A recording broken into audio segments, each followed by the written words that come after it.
हमरो जगदम्बा मैया बड़ी दुलरी हो बड़ी दुलरी हो मैया डोला चढ़ के आवेली मोरा नगरी हो मैया शेरा वाली आवेली मोरा नगरी।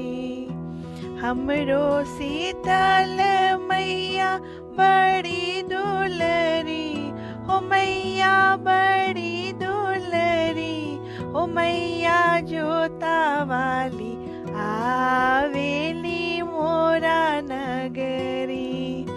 नमस्कार दोस्तों, राधे राधे। मैं प्रियंका अपने चैनल प्यारा से बंधन पर आपका बहुत बहुत स्वागत करती हूँ। जैसा कि आप लोग जानते हैं कि यह बंधन है प्यार और समर्पण का, भक्त और भगवान का।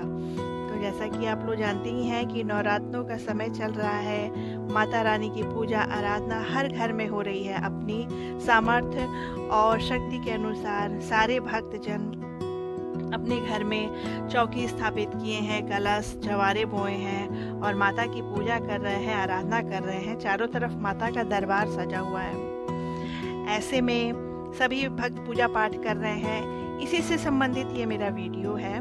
आज की इस वीडियो में मैं जवारों के रंग, आप अलग अलग जो रंग होते हैं वो क्या संकेत देते हैं, नवरात्रि में अगर कोई गलती हो जाए, व्रत भंग हो जाए किसी वजह से तो क्या करें, और अगर कन्या ना मिले तो फिर क्या करें। इसी से संबंधित यह वीडियो है, तो वीडियो को पूरा देखें और अगर आपको पसंद आए तो लाइक और सब्सक्राइब अवश्य करें।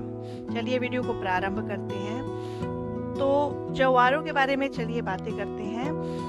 माँ दुर्गा को जवारे बहुत ही पसंद है, तो इसीलिए जब भी कलश की स्थापना करते हैं तो जवारे अवश्य भक्तजन उगाते हैं उसको। तो जवारों के विषय में अगर ये कहा जाता है, शास्त्रों में ये कहा गया है कि अगर जवारे पहले दिन दिखे तो इसे शुभ नहीं माना जाता है। बहुत लोग बहुत खुश होते हैं कि मैंने पहले ही दिन इसको लगाया और जवारे दिखने लगे।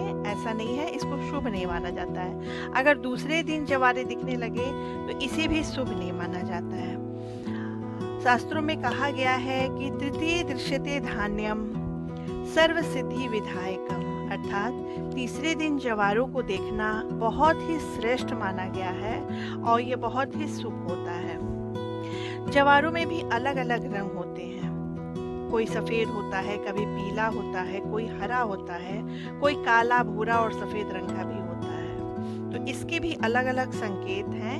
इसके बारे में भी शास्त्रों में अलग अलग बातें कही गई हैं।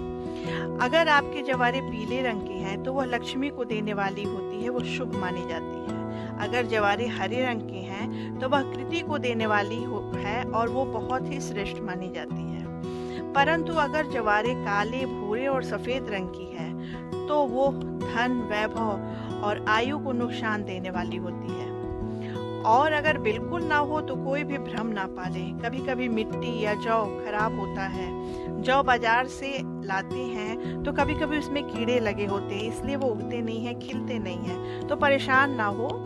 पानी की मात्रा भी कभी कभी सही ना होने के कारण जवारे ठीक से नहीं खिलते हैं, तो इसमें मन में कोई भ्रम ना रखें, ऐसा हो जाता है। परंतु सफ़ेद, भूरा व काला जवारे हो तो माता से प्रार्थना करें। अगर किसी कारणवश नवरात्र में आपका ब्रह्मचर्य भंग हो गया हो, गलती से हो जाए, जो नहीं नवरात्र में करना चाहिए, गलती से अगर वो कार्य हो जाए, आपका व्रत भूलवश खंडित हो जाए, तो आखिरी दिन ब्राह्मण को बुलाकर प्रायश्चित हवन करा लेना चाहिए। कभी भी किसी भी प्रकार की त्रुटि हो जाए, जो चीज़ वर्जित है नवरात्रों में, अगर वो गलती से हो जाए, मन में पश्चाताप हो, तो इसको दूर करने के लिए नवरात्र के आखिरी में ब्राह्मण को बुलाकर प्रायश्चित हवन करा लेने से सारे पाप नष्ट हो जाते हैं, सारी त्रुटियां क्षमा हो जाती है और आपको नवरात्र पूजा का पूरा फल मिलता है बढ़िया से। तो कोई गलती हो जाए तो सब माफ हो जाता है, सारे दोष का भंजन हो जाता है। चलिए बात करते हैं कि कन्या पूजन के विषय में। तो नवरात्रि में माता के 9 दिनों में सप्तमी, अष्टमी और नवमी के दिन कन्या पूजन का विधान है।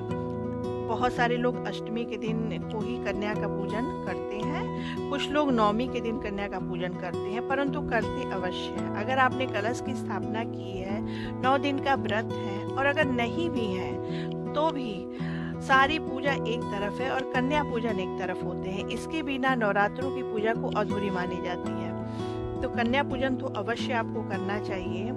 लेकिन कभी कभी क्या होता है कि हमारे आसपास के घरों में छोटी कन्याएं मिलती नहीं है। कन्या पूजन की आयु है 2 साल से 10 साल की कन्याओं का ही पूजन किया जाता है। तो कभी कभी कन्याओं के अभाव में हम परेशान हो जाते हैं, क्या करें। तो उस समय घर की जो लड़कियां हैं, अगर घर में कोई छोटी लड़कियां हैं रिश्तेदारी में, उनको बुलाकर आप उनका पूजन भी कर सकते हैं, अपनी कन्या का भी पूजन आप कर सकते हैं। परंतु अगर वो भी संभव नहीं है तो आप एक कार्य करें जिससे आपको कन्या पूजन का संपूर्ण फल मिलेगा। आप एक थाली में जो भी आपके यहाँ भोजन बनाया जाता है, जो भी आप 9 कन्याओं को खिलाने वाले हैं, उन सबको परोसिए 9 जगह और उसको गाय को खिला दीजिए। गाय माता में संपूर्ण देवी देवता विराजमान है, तो उसको गाय को खिला देने से कन्या पूजन का पूरा संपूर्ण फल आपको मिलता है। तो बिना किसी परेशानी के, मन में भ्रम लाए, आप नवरात्रि का पूजा विधि पूर्वक करिए, हवन करिए, विसर्जन करिए। हवन लोग अष्टमी के दिन भी करते हैं, नवमी के दिन भी करते हैं कुछ घरों में। लेकिन जो 9 दिन का नवरात्र व्रत है वह अपना पारण 10वीं के दिन ही करेगा, क्योंकि जैसा कि नाम से ही स्पष्ट है नवरात्रि। अगर कोई नवरात्र का संकल्प किया है, नवरात्रि व्रत का संकल्प है उसका, तो उसको नवरात्रि का विशेष ध्यान देते 9 दिन का व्रत रहना चाहिए और 10वें दिन पारण करना चाहिए। ऐसे अपने अपने घर में अलग अलग नियम होते हैं। कुछ लोगों के यहाँ नवमी के दिन हवन होने के बाद शाम को व्रत का पारण करने का नियम है। तो जैसा जिसके घर में प्रचलन है वैसा ही वो करे, जो नियम है वही करे। परंतु नवमी का पारण 9 दिन व्रत होता है और 10वें दिन ही पारण होता है। उम्मीद है आपको वीडियो पसंद आई होगी। अगर वीडियो पसंद आई है तो कृपया लाइक और सब्सक्राइब अवश्य करें और ज़्यादा से ज़्यादा इसको शेयर करें।